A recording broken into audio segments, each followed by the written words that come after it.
Creo que con esto queda un poco más claro lo que nosotros o entender por qué es tan importante normalizar el dibujo. Ok, yo les decía que los cortes, cuando los hacemos a nivel de universidad o a nivel de pieza solamente, es decir, una piecita, yo lo estoy cortando. Por ejemplo, acá el corte se llama AA y adicionalmente, pues, representaría el corte. Sin embargo, en este caso es el corte de toda la instalación completa. Hay otra cosa que es importante en los cortes, y es que en los cortes yo siempre voy a tener el nivel del piso. Para efectos de este plano que nosotros estamos haciendo o dentro del piping drafting, nosotros necesitamos saber cuál es el nivel de terreno. Y el nivel de terreno no siempre va a ser plano. En algunos casos yo puedo tener elementos inclinados como este que tengo aquí, por un tema tal vez de drenaje de agua de lluvia o intencionalmente pues tener esa inclinación. Otra de las cosas que es importantísimo mencionar, y sobre todo en el caso de recipientes, cuando estoy haciendo cortes y cuando estoy mostrando las elevaciones, quiero hacer énfasis en que los cortes que típicamente se hacen en planos de tubería son a los que nosotros llamamos elevaciones, ¿ok? En una elevación es importante mostrar el nivel de piso, ¿ok? ¿Dónde está ese nivel de piso? Y también es importante indicar de ese nivel los niveles que tiene internamente el líquido dentro del recipiente. Lo vamos a ver en el módulo de dibujo de planos de procesos, pero sin embargo, acá podemos ver algunos. Voy a hacerlo en este nivel, en este dibujo de un recipiente vertical. Este será el nivel bajo, ¿ok? Y por eso ese es low. El nivel donde normalmente opera el fluido, y este será el normal. Y este será el nivel alto donde opera hasta donde llega el fluido, ¿ok? Sin embargo, eh, estas siglas high normal normalmente se complementan con liquid level. Entonces, es normal ver low liquid level, estas dos de aquí, normal liquid level, estas dos de acá, y low liquid level, estas dos de aquí. ¿Ok? Entonces, estos son los diferentes niveles que va a tener el fluido. Y esto es importantísimo porque cuando nosotros entendemos esto del normal, low, liquid level, eh, estos son los set points de los instrumentos. ¿Ok? Es aquí donde yo le digo a un equipo, hey, párate, detente. Entonces, cuando estés en tal nivel, y esto es importante marcarlo acá. Ya esto lo vimos cómo representamos los cortes. Ajá, las secciones. De esos mismos cortes, yo puedo sacar pedacitos. ¿Ok? Eh, estos pedacitos, estas secciones, aquí hay una, aquí hay otra. ¿Ok? Entonces, siempre que sea posible, se preferiría representar la sección ya que resulta más clara y sencilla en su representación. Son pedazos de ese corte. Algo que vamos a encontrar mucho dentro de los dibujos son las líneas de rotura. Las líneas de rotura cuando nosotros tenemos un tubo que de repente es bastante largo y nosotros tenemos detrás de ese tubo a lo mejor una válvula, ¿no? Que no estamos mirando. Entonces lo más sensato es cortar aquí, borrar el tubo más grande, ya que él siempre va a seguir de la misma manera a lo largo de su trayectoria y pues quitamos ese pedazo y lo representamos de esta manera como línea de rotura. Más adelante vamos a hacer algunos ejercicios de esto. Yo no quiero venir acá a leer todo el tema de los acotados. Evidentemente una cota tiene una línea auxiliar, un final de cota. Esto quizás ustedes lo saben. Pero lo que sí me interesa muchísimo es mirar cómo se acotan los sistemas de tuberías. Cuando nosotros acotamos en planos de tuberías, yo les decía hace un ratito que nosotros vamos a acotar siempre desde centro ¿Ok? En este caso vamos a acotar aquí desde la cara de la brida hasta el quiebre del codo, hasta el punto donde dobla. Aquí vamos a acotar siempre desde el centro del codo al centro del codo. Aquí en este caso también desde el centro al centro. En este caso desde el centro del codo hasta donde está la brida. Aquí suele venir la pregunta. David, pero entonces ¿cuánto vale el pedacito que no está acotado? Ok, fíjense. Si nosotros estamos acotando un pedacito de tubo así, ¿ok? Vamos a imaginarnos que este es un codo un poco mejor dibujado. Y adicionalmente yo tengo una brida acá. Voy a seleccionar otro color para que esto se entienda mejor. La cota se hace, y además aquí el codo, en el codo consideramos una línea aquí que se intersecta. La cota se hace desde la cara de la brida hasta el punto de quiebre del codo. Y quizás vamos a suponer que yo les digo a ustedes 1500. La pregunta de muchos de ustedes es, ajá David, ¿y cómo yo voy a saber cuánto mide? Y por eso es que la inexperiencia es la que hace que acotemos en AutoCAD esto. ¿Cuánto mide esto que tengo acá? Nosotros vimos la clase pasada que existe una norma llamada ASME B16.5. En esa norma nosotros tenemos las dimensiones exactas de las bridas y cómo se fabrican y cuáles son, por ejemplo, la longitud de esto que tiene acá. Los fabricadores, las personas que trabajan con piping, suelen tener tablas donde tienen esta dimensión. Por otro lado, los codos, ¿ok? Los codos tienen ya distancias específicas dependiendo si el codo es radio largo o el codo es radio corto.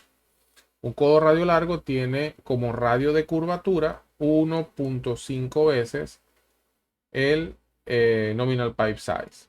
¿Ok? Nominal pipe size. Entonces, esta distancia ya es conocida. Para las personas que trabajan en fabricación, si yo le empiezo a dar cada medida, esto se vuelve engorroso. Es más fácil para ellos que simplemente yo le diga que esto es una línea de rating 150 y que es una línea a lo mejor de 8 pulgadas y ellos van a ser capaces de cortar o encontrar la diferencia de cuánto mide este segmento de tubería o este niple, como también se le dice, que nosotros tenemos acá. Entonces, esa es la razón por la cual siempre se acota de centro a centro y de centro a cara de la brida. Por ejemplo, este que tenemos aquí, que termina teniendo algo así como esto. ¿Ok? Bueno, no tan así, pero vamos a suponer que es de esa manera. Si yo trazo de la cota, la trazo de aquí hasta acá, sé cuánto mide este codo, sé cuánto mide este codo, entonces lo único que me queda por medir es esta diferencia de acá. Y eso lo sabe la persona que está fabricando. Entonces, mis estimados, si nosotros vamos a empezar en este mundo del piping, una de las cosas importantes es saber cómo voy a acotar. Ok, aquí simplemente les refuerzo, les recalco lo que habíamos mirado. Aquí hay un tema de clasificación de cotas que el día de hoy no vamos a estar manejando. Y vamos a hablar de los formatos para planos de tubería. Ok, ya vimos que el formato como tal que nosotros vamos a utilizar para hacer drafting debe tener un tamaño. ¿Ok? Debe tener un tamaño. Ya nosotros acabamos de mirar que ese tamaño, voy a traer, voy a ver si me puedo traer un recuadro de aquí y lo puedo estirar. Ok, este es nuestro pedazo de papel. Adicionalmente, ese pedazo de papel que nosotros tenemos, ese pedazo de papel tiene un tamaño específico. Vamos a suponer que esto es un formato A0. Y podríamos pensar que todo el papel yo lo utilizo para dibujar. Y esto no es así. porque usualmente utilizo una parte, o primero que todo el papel queda encerrado dentro de lo que es el formato. Segundo, que hay parte de ese formato, que es lo que uno comúnmente conoce como guitarra de información, que tiene toda la información corporativa del plano. Tercero, hay unas áreas que son para notas y adicionalmente para símbolos, ¿ok?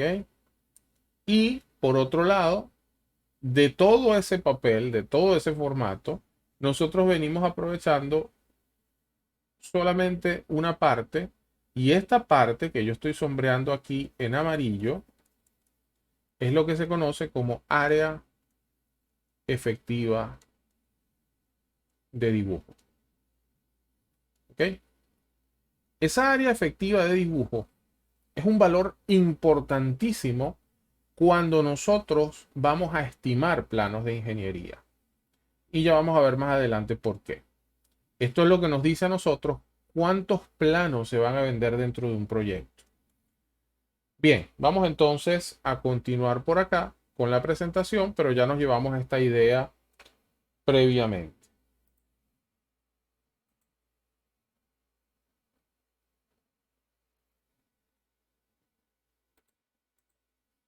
¿Qué hay dentro del formato? El área efectiva de dibujo, leyendas, notas,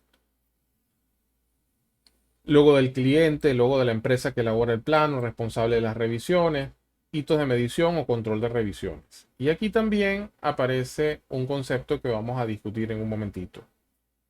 Probablemente ya lo vimos, lo vamos a repasar. Ok, en líneas generales, dentro de un plano, nosotros tenemos esta área efectiva de dibujo. Luego aparece el norte de planta y la dirección del viento, como esta que tenemos aquí. Aparece en otros casos un plano índice, como este que tenemos acá. Aparecen algunas notas informativas. Aparecen las leyendas. ¿Ok? Y aparece en algunos casos tablas de ubicación de equipos. Y cualquier otra información que pueda estar y que sea necesaria para nosotros tenerla allí como referencia.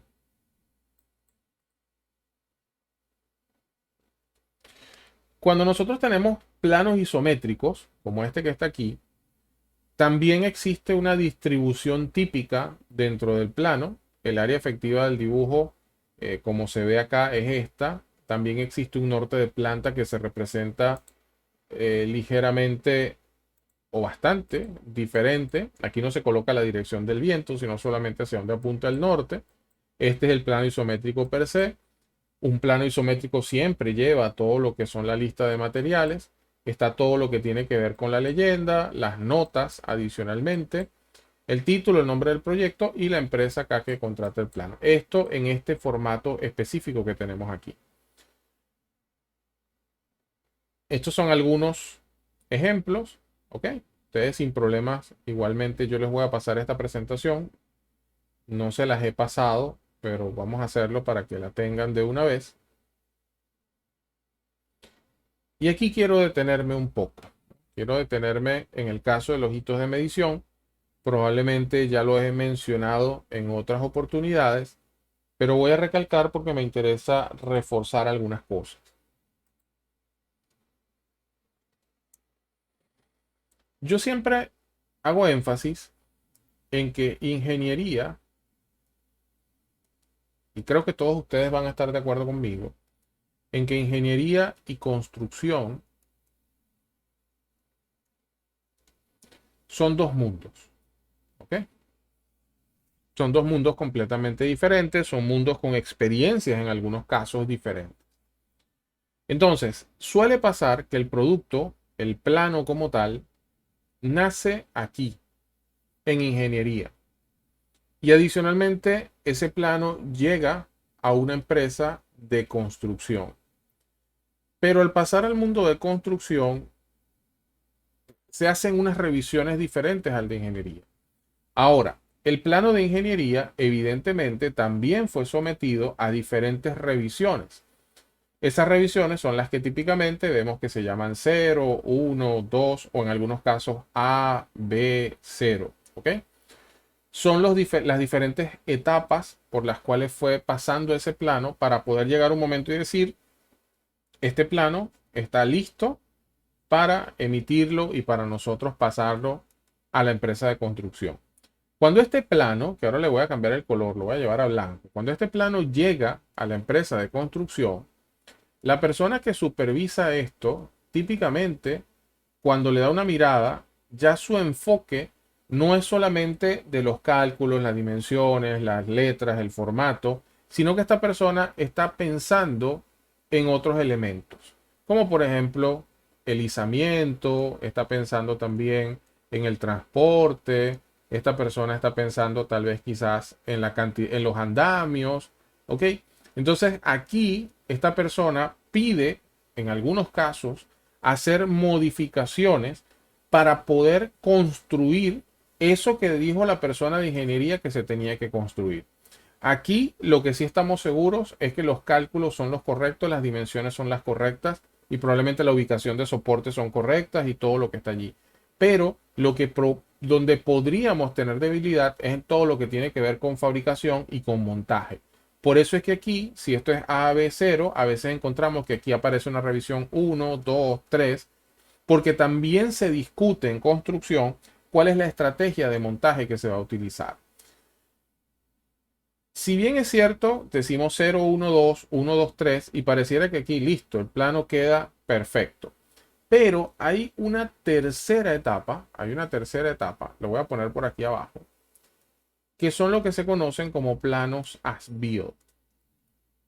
Aunque ustedes, mis estimados, piensen que el plano quedó perfecto, piensen que todo está perfecto, eso no es verdad.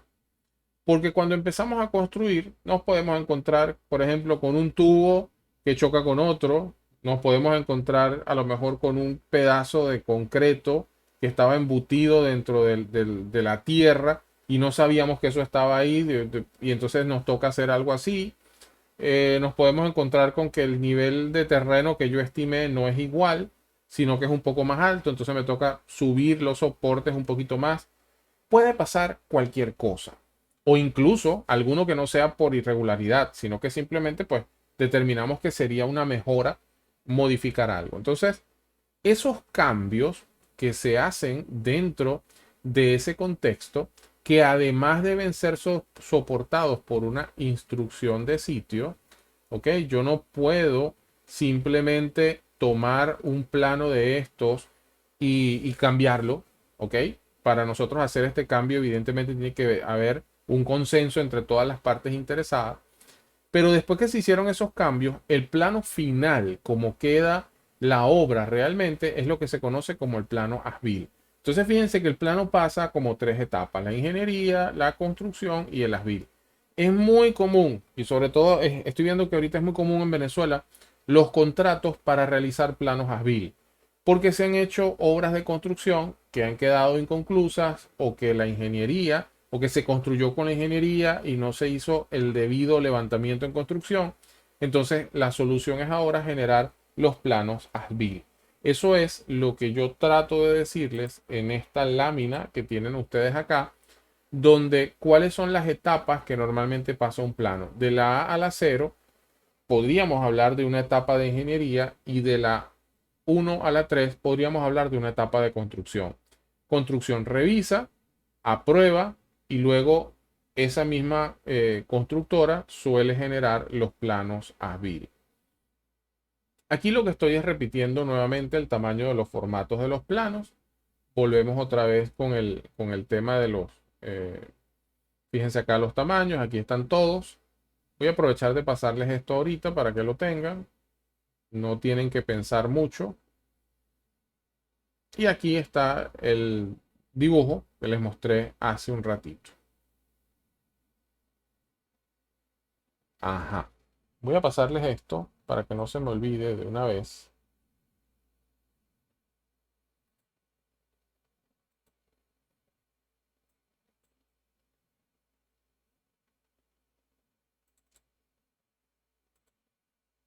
Estamos acá, piping drafting.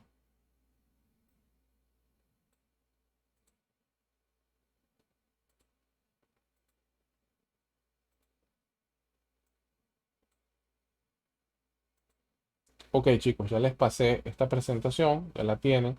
Yo, eh, yo puedo compilar algunas cosas y entregárselas, pero me gusta más la metodología de yo ir compartiendo con ustedes algunos archivos y que ustedes también vayan haciendo una carpeta personal con esa información, ¿no? Porque al final el compilado de esto, hay personas que me dicen, bueno, pero vas a entregar la presentación.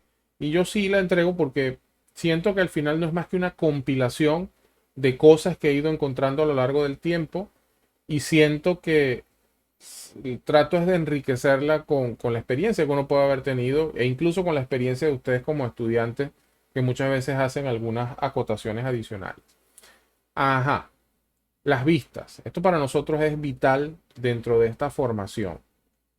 Y yo quiero aquí que se entiendan dos sistemas de representación que tenemos. Muchas veces, cuando nosotros le preguntamos a alguien para representar las vistas de un objeto, nos dicen la vista de abajo se representa arriba, la de arriba se representa abajo, la de izquierda a la derecha. Y allí es donde nosotros decimos, bueno, pero ¿dónde lo aprendiste? Y suele pasar que simplemente quedó como que fue lo que se dijo en alguna clase de dibujo técnico y se da por cierto. ¿Ok? Si es así, siempre y cuando el sistema de representación sea europeo. ¿A qué me refiero? Ok, vamos a imaginar que yo tengo una caja. Vamos a imaginar que tengo esta caja. A esta caja le voy a sacar un bocado por aquí abajo. Y voy a pararme frente a la caja. Y voy a mirar. ¿Ok? Si esa caja está metida en una caja de espejos mucho más grande, las caras de esa caja van a ser representadas en las paredes. Yo podría tal vez a lo mejor decir, bueno, la cara frontal la voy a representar en alguna pared. ¿Ok? Este sería un cuarto gigante de vidrio en el cual yo estoy mirando. Para el sistema americano, si yo esta cara la estoy mirando frente a mí, esta cara va dibujada frente a mí. ¿Ok? Pero para el sistema europeo, vamos a dibujar al sistema europeo aquí con azul. Para el sistema europeo, si esto es la cara frontal, esa cara frontal es representada en la pared trasera del dibujo. ¿Ok? Y lo mismo empieza a suceder en todas las demás caras. Si aquí arriba yo coloco al que trabaja con sistema europeo, la tapa de la caja que se ve arriba, esa persona la va a representar abajo. Pero para la persona que utiliza el sistema americano, simplemente la tapa de arriba va representada arriba. Nosotros aquí vamos a utilizar el sistema de vistas americano, donde lo que yo veo es lo que yo dibujo. No me voy a ir a que lo que veo va a ser dibujado en la parte de atrás. Claro, también esto que yo estoy haciendo aquí son proyecciones y llevan un orden. Cuando, por ejemplo, yo dibujo un sistema de tuberías y es algo así como esto, pues yo no voy a representar todas las vistas del sistema de tuberías. Simplemente yo lo que voy a representar es alguna de las vistas que yo necesite, pero no va a estar, digamos, tras como algo como esto o algo así, no va a estar marcado de manera que yo vea que la vista de arriba es la vista de abajo. Pero sí quería hacer esta acotación porque es así como nosotros vamos a trabajar dentro de este contexto. Entonces, fíjense acá se ve en el dibujo. ¿Ok? Acá tengo esto, lo que veo de frente lo represento acá, lo que veo arriba lo represento acá, y lo que veo aquí lo represento directamente en cada una de las paredes. Aquí también nosotros pues vemos cómo está distribuido esto.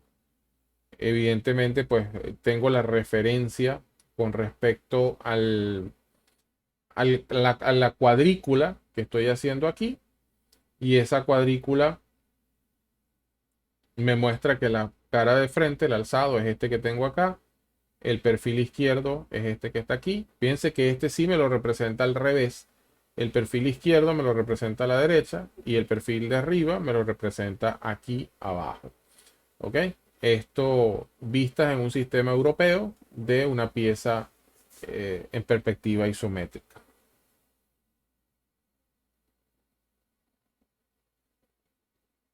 Esto es más de lo que vimos. Bien, y hasta acá entonces esta primera parte de lo que tiene que ver con dibujo aplicado a los sistemas de tubería. ¿Hay alguna pregunta, alguna duda, alguna inquietud?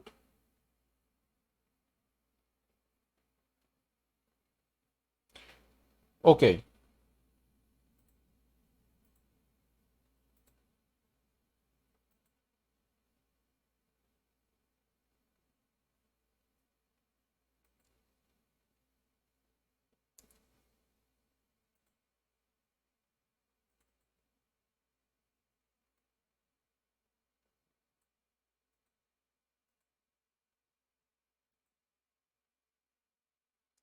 yo quiero ahora ir un poco a la representación como tal de los sistemas.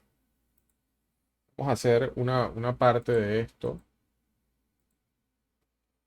Ok.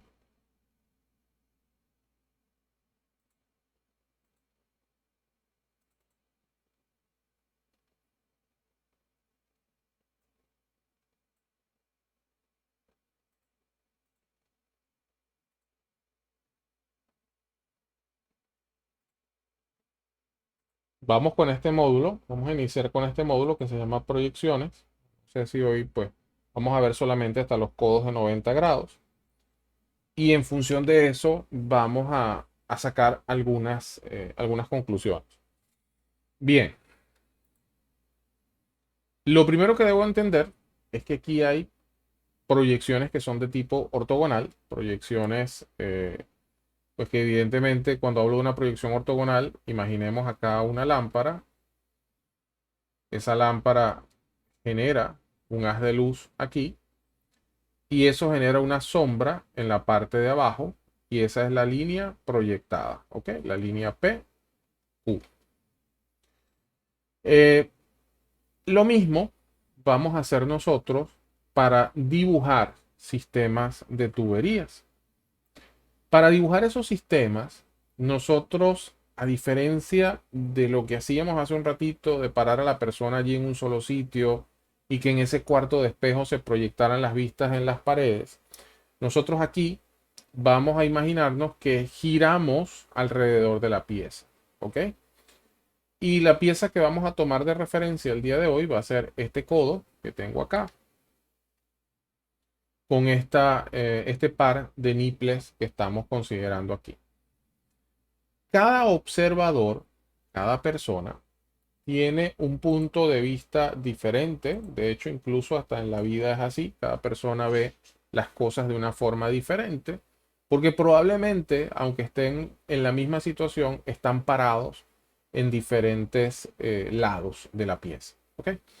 Entonces, vamos a tomar como referencia al observador número 2. ¿Qué vamos a hacer? Vamos a ver exactamente qué ve el observador número 2. El observador número 2 de la pieza que se le acaba de asignar, él empieza a mirar aquí el primer punto, luego aquí el segundo punto, luego acá el tercer punto y aquí el cuarto punto del dibujo. Según esta tabla, es el inicio del agujero, el final del agujero, la soldadura del codo con la tubería y la línea de interrupción. Por otro lado, cuando realmente traducimos lo que ve esta persona, es el punto 1, el punto 2, el punto 3 y el punto 4. Y evidentemente aparece acá nuestra primera figura quizás extraña, y es esto que tenemos aquí, que representa los agujeros. Para que no se nos olvide, los agujeros los representamos con un símbolo similar al símbolo chino conocido como yin yang. Bien, entonces, simplemente la vista número 3 que tenemos aquí, esa vista eh, la representamos así, pero cuando nosotros nos paramos del otro lado, podemos ver que la misma vista que está aquí se ve la parte, la protuberancia del codo. Acá, si veo desde arriba, veo solamente la protuberancia del codo. Y si veo desde abajo, veo el agujero y esta longitud que tengo acá. Entonces, cada vista que yo genero, cada lado del cual yo genero, voy a ver algo diferente, ¿ok? David, ¿y cómo hago para dibujar de manera más rápida? Para dibujar de manera rápida, yo tengo dos opciones, o trabajo a doble línea o trabajo de manera unifilar. La manera unifilar, la diferencia está en que las soldaduras las represento con unos puntos. Si son soldaduras, si son socket o si son roscados, van a cambiar la forma de hacerlo, ¿ok? Hay otro concepto que para nosotros es sumamente importante dentro del contexto del diseño de tuberías, y es el concepto de los BOP y los TOP. Cuando yo estoy, cuando estoy en algún sistema, cuando estoy en alguna planta, vamos a imaginarnos que yo tengo un tubo que hace esto, hace esto, hace esto y vuelve a hacer esto. ¿Ok? Vamos a imaginarnos también que este es el nivel del piso. ¿Ok? Esta es una representación un poquito isométrica. Y bueno, y entonces aquí tendré que tener un soporte muy alto para soportar este de arriba. Aquí tendré que tener otro soporte más bajo y aquí otro soporte. Y vamos a suponer que este de aquí tiene una altura de 5.4 metros. Aquí al center line, ¿ok? Y vamos a suponer que este de acá, su nivel es de 2.3 metros al center line. Y vamos a suponer que este otro pequeñito que tengo aquí tiene 1.2. Si una persona está parada aquí, de lado, y mira hacia acá, esa persona va a poder notar la diferencia de altura. Pero una persona que esté parada aquí, que esté volando, vamos a imaginarnos que es una persona dron, vamos a imaginarnos ahora un dron, ¿no? Vamos a imaginarnos un dron que esté aquí arriba volando, que esté viendo hacia abajo. Ese dron o esa persona que mira hacia abajo no va a ser capaz de distinguir cuáles son las diferentes alturas que tiene esa línea. Tanto la persona como el dron van a ver una línea así.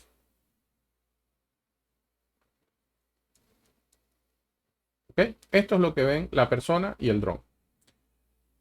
Evidentemente verán una marca de soldadura aquí, verán otra marca de soldadura aquí, verán a lo mejor un codito aquí, verán otra, pero van a ver una línea recta. Los planos de planta de tubería, los planos de planta de tubería, no son más que una vista aérea de los sistemas de tubería. Son una vista desde arriba. Es decir, que en esos planos de planta es necesario indicar las diferencias de nivel. Y esas diferencias de nivel se hacen a través de dos parámetros que son el BOP y el TOP. David, ¿y qué es un BOP? Ok. Estos tubos entendemos que no son una línea, que realmente ellos son un cilindro web. Entonces, la distancia que hay desde la parte inferior del tubo hasta el piso es lo que se conoce como bottom of pipe. Y ese es el famoso BOP. Ajá, David, ¿y cómo se denota? Bueno, si nosotros tenemos acá, por ejemplo, fíjense que este 5.4, esta es otra cosa que es importante, ¿no? Este 5.4 lo ve, se ve en la elevación porque esta persona está viendo para acá. Entonces, ¿qué es lo que suele pasar?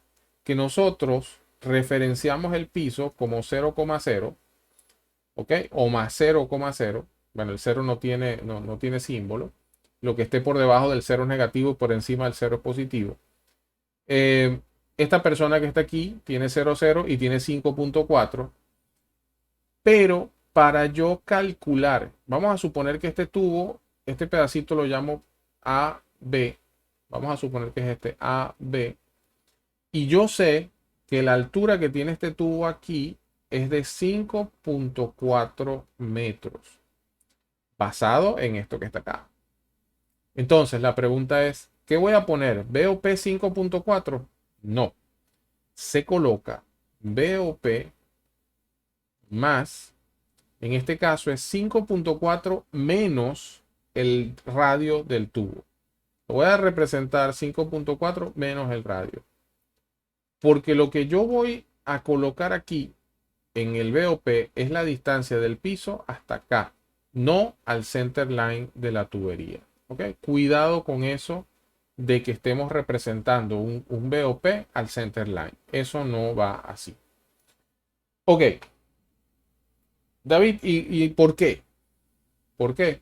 Porque normalmente el BOP lo utilizamos para la ubicación de los soportes, para la altura de los soportes. Entonces, si ya nosotros sabemos que el diámetro de la tubería es constante y yo voy a colocar un soporte, ¿ok? Y estoy leyendo los planos de planta, entonces a mí me interesa saber exactamente cuál es la altura del soporte, no algo que se va a meter dentro del tubo. Entonces, básicamente, el BOP es un dato que también nos da a nosotros a qué altura sobre el soporte va a quedar descansando la tubería. Y este caso que estoy presentando aquí es cuando la tubería es aérea. Vamos con el otro caso. Supongamos que ahora vamos a dibujar, a hacer un dibujo similar. Vamos a suponer que hay una tubería que ahora hace esto, se entierra, ¿ok? Y se va por aquí. Vamos a dibujarla más recta porque en el caso de que tenga inclinación también pasa otra cosa. Y como esta es punteada, como esta es enterrada, se acostumbra a dibujar punteada. Ok. Y viene la misma persona, y supongamos que tiene la posibilidad de tener rayos X y es capaz de distinguir tanto esta como esta. Aquí pasa lo mismo y de una manera mucho más crítica, porque si volvemos a poner a la persona y volvemos a poner a nuestro amigo el dron, a ver hacia abajo, voy a detectar este pedazo que es aéreo, voy a detectar esto y después no voy a ver más nada. ¿Qué es lo que representamos en los planos de tubería? Evidentemente vamos a representar esta línea y luego vamos a representar una línea punteada que dice que aquí abajo hay algo. David, entonces probablemente tú tienes que aquí ponerle también el BOP, que es la distancia que va desde el piso hasta la parte inferior del tubo. Resulta que no, porque cuando la tubería está enterrada, a mí lo que me interesa es saber cuándo me voy a encontrar con un pedazo de tubería si yo empiezo a excavar. Entonces, lo que se mide usualmente, voy a dibujar aquí ahora sí la tubería completa. Lo que yo necesito es la distancia que hay de aquí a acá. Si yo sé cuál es esta distancia, cuál es este, que se llama TOP, Top of Pipe, y yo sé de qué diámetro es el tubo, yo puedo sin ningún inconveniente saber a qué profundidad está el otro lado del tubo. De hecho, nosotros solamente necesitamos esa zanja cuando se va a lanzar el tubo por primera vez dentro de la calicata o dentro de la zanja donde lo vaya a colocar. Después que el tubo está colocado, a mí me interesa saber realmente es la distancia de aquí a acá Porque si yo empiezo a excavar, no puedo o debería no dañar primero el tubo. Y no solamente el tubo. Ustedes pueden decir, bueno, pero es tan fácil dañar un tubo así. Supongamos el caso hipotético de que no, pero recuerden que los tubos también tienen recubrimientos. Yo les decía hace unas clases que existen recubrimientos como por ejemplo FBE y eso pues no se debe, no lo debemos dañar porque pues, vamos a generar un punto de corrosión. ¿Ok? Entonces, bajo ese contexto, nosotros pues tenemos estos dos parámetros que son el BOP y el TOP. Y eso es lo que les estoy mostrando acá en estas diapositivas que tenemos aquí. Entonces, fíjense, cuando yo tengo tuberías aéreas, me interesa la distancia desde el piso hasta la parte inferior. Cuando tengo tuberías enterradas, me interesa desde el piso hasta la parte superior del tubo. Es importante acotar que si los accesorios son soldados, se representan con unos puntitos. Si son enchufados, se representan con esta U invertida. Y si son roscados, se representan con esta recta que son PHD como tal.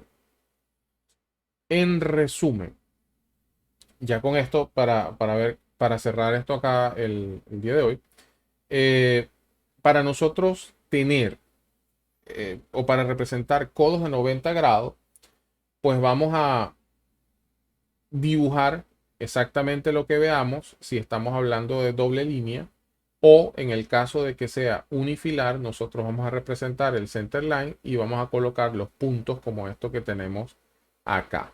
¿Ok? Si este observador se parara aquí frente a esto, esto es un lazo de expansión para quienes tengan la duda de por qué hicieron esto. Entonces aquí, fíjense que esta persona va a ver este lomo que está acá, esta línea, este pedazo y por último aquí abajo, pues vería algo como esto, que es la tubería cortada acá. Y por aquí, pues esta es la representación unifilar de los sistemas de tuberías, donde solamente se está dibujando la corona del codo aquí, el punto, este pedacito de línea que tengo acá, y en este caso, pues esto acá. Ok, compromisos para nosotros revisar. La próxima clase tenemos codos de 45. Vamos a estar trabajando. Bueno, ahorita hacemos para que puedan tener chance de ver la clase. Si evaluamos hacer la revisión el día jueves, nos corrimos ya un día. Entonces, en función de esto, pues ver cuándo hacemos la próxima clase, si mañana o el jueves, en función de la disponibilidad de ustedes. Y vamos a ver entonces estos codos. Yo tengo que suministrarles a ustedes unas librerías para dibujo de sistemas de tuberías. Y entonces vamos a tratar de hacer estos ejercicios, pero vamos a tratar de hacerlos ya nosotros, ¿ok? Ya no solamente que ustedes vengan a mirar o a revisar un plano, sino que también puedan crear un poco el diseño, que es una de las cosas que normalmente nos interesan cuando tenemos algunos tipos de dibujo. Preguntas, dudas, inquietudes hasta acá. Oye, la clase de hoy ha estado muy pacífica con respecto a las inquietudes. Me preocupa si todavía están allí. Los veo en el presente, pero no sé si todavía están despiertos o si acaban de huir de la clase.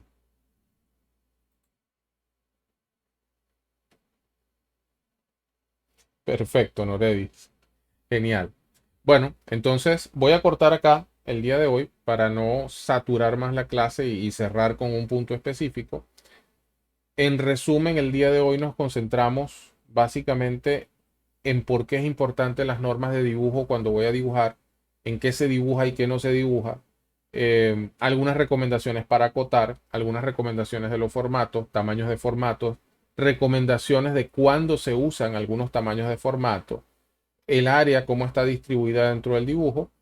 Y bueno, básicamente luego empezamos a ver un poco de cómo se representan estos sistemas ortométricos u ortogonales. ¿Ok? Básicamente aquí vamos a trabajar con dos sistemas que son ortométricos, ortogonales y los sistemas isométricos.